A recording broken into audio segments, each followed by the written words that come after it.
Assalamualaikum warahmatullahi wabarakatuh. Berjumpa lagi dengan saya Erli Sensei dalam pembelajaran uh, via YouTube channel, yaitu pelajaran 21. Untuk hari ini, marilah sebelum memulai pembelajaran kita, marilah sama-sama kita membaca Bismillahirrahmanirrahim. Semoga Allah memudahkan kalian untuk menerima pelajaran saya. Oke, materi kali ini adalah tentang jenis-jenis nama kata benda yang berada di dalam lingkungan rumah, ya. Jadi kalian nanti mulai belajar dari jenis-jenis ruangan yang ada di rumah, kemudian benda-benda apa saja yang ada di dalam ruangan tersebut. Pokoknya yang berhubungan dengan perabotan rumah tangga, ya. Oke. Kita lihat di sini. Judulnya pelajaran 21 adalah Uchi ni terebi ga arimasu ka? Uchi ni terebi ga arimasu ka? Oh, maaf.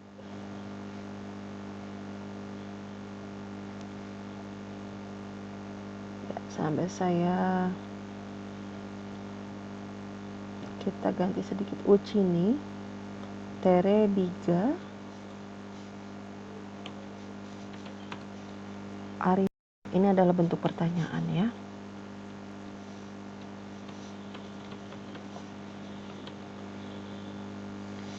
Di rumah, apakah ada televisi? Seperti itu, ya. Di rumah, apakah ada televisi? Nah, kalau mau diartikan seperti itu.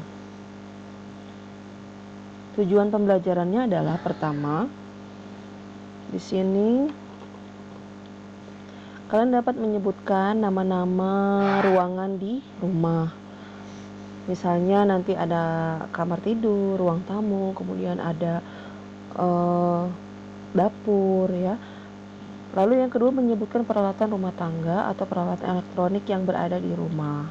Oke, lalu menjelaskan letak suatu benda atau peralatan rumah tangga ada di ruang mana. Jadi nanti kamu bisa menyebutkannya satu persatu, baik satu jenis atau misalnya barangnya lebih dari satu jenis, ya. Oke. Yuk sama-sama kita lihat di sini atarashi kotoba atau kata-kata baru yang kalian akan dapatkan di pelajaran materi 21. Pertama, ruangan di rumah. Di sini ada daidokoro, ya. Sama-sama daidokoro atau dalam bahasa Jepangnya diartikan adalah dapur. Lalu di sini ada ima, ya. Ima adalah ruang tamu. Lalu heya adalah kamar tidur, ya. Sekali lagi daidokoro adalah dapur. Lalu kemudian ima adalah kamar tidur, dan satu lagi terakhir adalah ruang atau kamar tidur. Oke. Duduk dulu.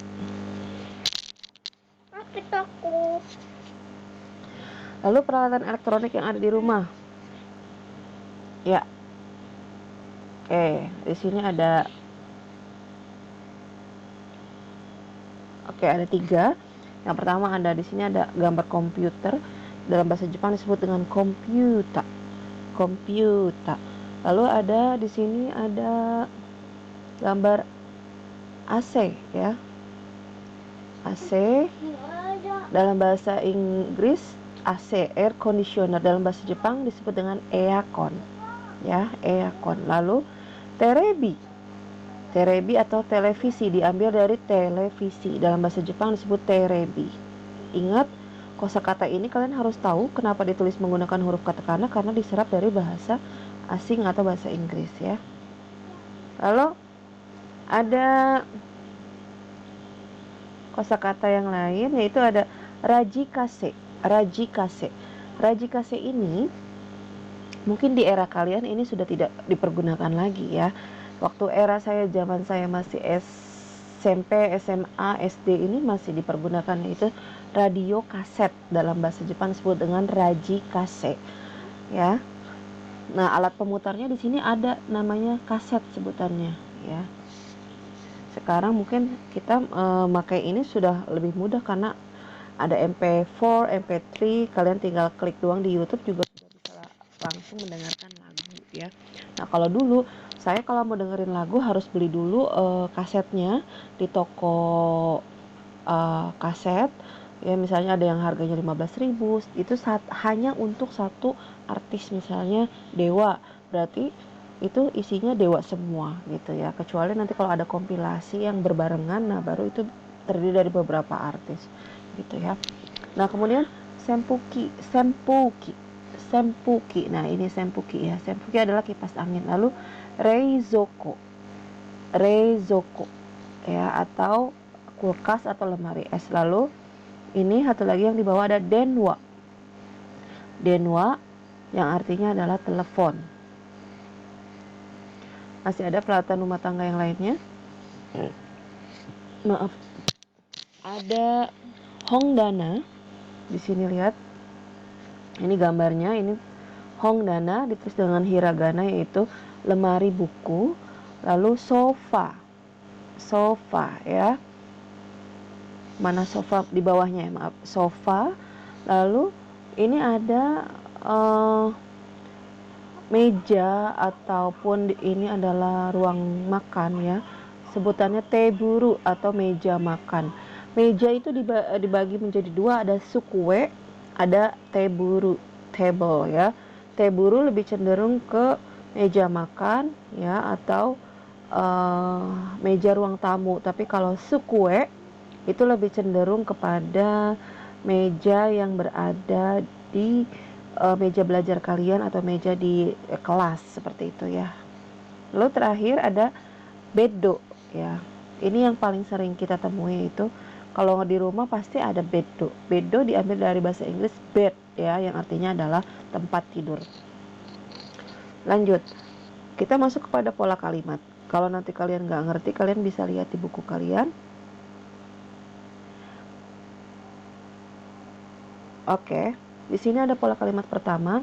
Pola kalimat ini nanti akan menjelaskan kalian bisa menyebutkan benda pada suatu ruangan tertentu. Misalnya kalian mau menjelaskan kalau di kamar itu ada televisi. Kita masukkan di sini kalimatnya, kata bendanya, kata benda tempat, lalu partikel ni, kata benda barang ga arimas. Tempatnya ini kita masukkan nanti hea ya. Watashinya ini subjeknya, kita tambahkan misalnya kamu menjelaskan kamar kamu sendiri, berarti watashi no heya ni. Lalu temukan partikel ni yang artinya adalah di. Biasanya partikel ni ini dipakai setelah menyebut tempat yang artinya di kamar saya. Watashi no heya ni, nih ikut ya partikelnya. Kita benda tempatnya heya. Watashi no heya ni.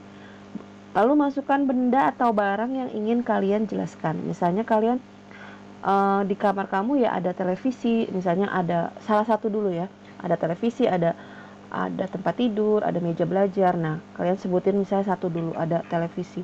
Terebi, masukkan ya barangnya terebi, lalu partikelnya ga, lalu arimas. Arimas ini artinya adalah ada. Arimas adalah untuk menyebutkan keberadaan benda mati. Nanti kalau untuk menyebutkan keberadaan benda hidup ada lagi, beda lagi ya. Bukan arimas biasanya dipakai, yaitu imas ya. Oke, sekarang kita masuk ke polanya di sini. Watashi no heya ni terebi ga arimas. Di kamar saya ada televisi. Nah, sekarang coba kalau diganti. Misalnya di kamar saya ada kipas angin. Tinggal ganti aja kipas anginnya ya. Terebinya ini kita ganti. Watashi no heya ni senpuki ga arimasu ya. Lalu misalnya, sensei bisa nggak kita ngejelasin kamar orang lain? Bisa, subjeknya tinggal diganti. Misalnya Nina sang no heya ni, di dalam kamar Nina misalnya ada tempat tidur. Beddo ga arimasu ya. Oke, fleksibel ya, kalau udah berbentuk kalimat bisa berubah-ubah. Lalu bentuk pertanyaannya seperti apa sensei? Ayo kita lihat. Misalnya di sini ada nama orang Ana. Kita kan biasa kalau nanya pasti Hana, Ana. Ana sang no heya ni nani ga arimasu ka? Di kamar kamu Ana ada apa saja? Seperti itu ya kalau mau diartikan. Ada apa saja di kamar Ana. Nah, itu secara bakunya. Kalau secara tidak baku, Ana, di kamar kamu ada apa saja sih? Ana sang. Ana sang no hea ni nani ga arimasu ka? Nah, kamu boleh menjawab langsung kepada kata bendanya saja. Misalnya kamu nyebutin tempat tidur. Beddo ga arimasu. Nih ya. Beddo ga arimasu. Sekali lagi, kalau sensei nanya. Misalnya sensei no hea ni nani ga arimasu ka? Bisa ya. Misalnya saya jawab, terebi ga arimasu. Ada televisi. Nah, itu hanya satu benda yang saya sebutkan. Oke, lanjut ya. Nah, ini tadi ya contohnya ya. Perhatikan gambar, saya nggak ngasih gambarnya. Oke, contohnya adalah berarti kalau ada gambar seperti ini kamu harus menjawab kamar ya. Ada tempat tidur di situ ya. Pahami dulu, jangan lupa hea itu kamar. Nani ada apa saja di kamar Ana. Kamu lihat bendanya, lalu di sini dijawab beddo ga arimasu. Kalau di sini bendanya kipas, ya tinggal diganti senpuki ga arimasu ya. Lanjut.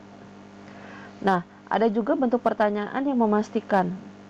Berarti hanya tinggal menjawab iya ada, tidak ada, seperti itu ya. Ada plus, ada minus. Uchi ni terebi ga arimasu ka? Uchi ni terebi ga arimasu ka?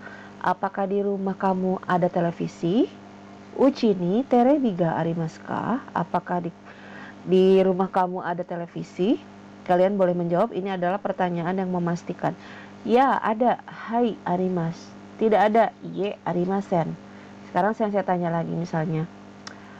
Heya ni beddo ga arimasu ka? Heya ni beddo ga arimasu ka? Apakah di kamar kamu ada tempat tidur? Kalau jawabannya ada, hai arimasu. Kalau tidak ada, iye arimasen. Ya, seperti itu. Masuk pada pola kalimat kedua. Bentuk polanya sebenarnya sama. Tapi di sini ditambahkan partikelnya, yaitu kalau tadi kan ni ga arimasu. Nah, sekarang ditambahkan partikel to. Apa sih fungsinya partikel to ini, sensei? Fungsi partikel to ini digunakan untuk menyebutkan kata bendanya lebih dari satu. Kata benda apa, sensei? Kata benda barangnya ya. Misalnya di kamar itu ada tempat tidur, ada lemari. Nah, kamu boleh nyebutin lebih dari satu menggunakan pola kalimat ini. Contohnya, watashi no heya ni terebi to beddo ga arimasu. Watashi no heya ni, di kamar saya ada televisi dan tempat tidur. Di kamar saya ada televisi, to, dan to ini bisa diartikan dan atau koma ya, dan tempat tidur ya. Sensei, kalau 3 boleh nggak? Boleh, tambahin aja to-nya. Berarti kalau kata bendanya ada 3, to-nya diantaranya, berarti ada 2. Kalau bendanya cuma 2, berarti to-nya hanya 1 ya. Misalnya, kalau mau ditambahin lagi bisa, sensei, bisa. Ada tempat tidur, ada TV, ada misalnya rak buku. Watashi no heya ni terebi to beddo to hongdana ga arimasu. Ingat ya, kalau ada 3 bendanya berarti to-nya ada di antaranya. Tapi kalau misalnya bendanya ada 2, berarti to-nya hanya 1 ya, seperti itu. Oke, lanjut. Perhatikan gambar. Ini ceritanya adalah kamar si Dini. Wow, warnanya ungu. Oke. Ada apa aja di situ? Kita bisa lihat ada komputer pertama. Terus ada meja, ada tempat tidur. Di sini ada rak buku ya. Di sini juga ada lemarinya. Nah, di sini coba, ini bentuk pertanyaannya. Dini sang no heya ni nani ga arimasu ka? Ini ceritanya kamar si Dini. Dini sang no heya ni nani ga arimasu ka? Jawabannya adalah boleh bendanya 1, boleh lebih dari 1 ya. Boleh 1 kamu jawabnya, atau lebih dari 1. Bisa 2, bisa 3. Misalnya sensei mau jawab ini komputer ya. Dini sang no heya ni nani ga arimasu ka? Dini sang jawab langsung bendanya aja. Komputer ga arimasu. Nah, itu kalau hanya 1 benda. Gimana kalau ada 2 benda, sensei? Misalnya ada beddo. bedo to komputer ga arimasu. Ya, sekian dari Sensei.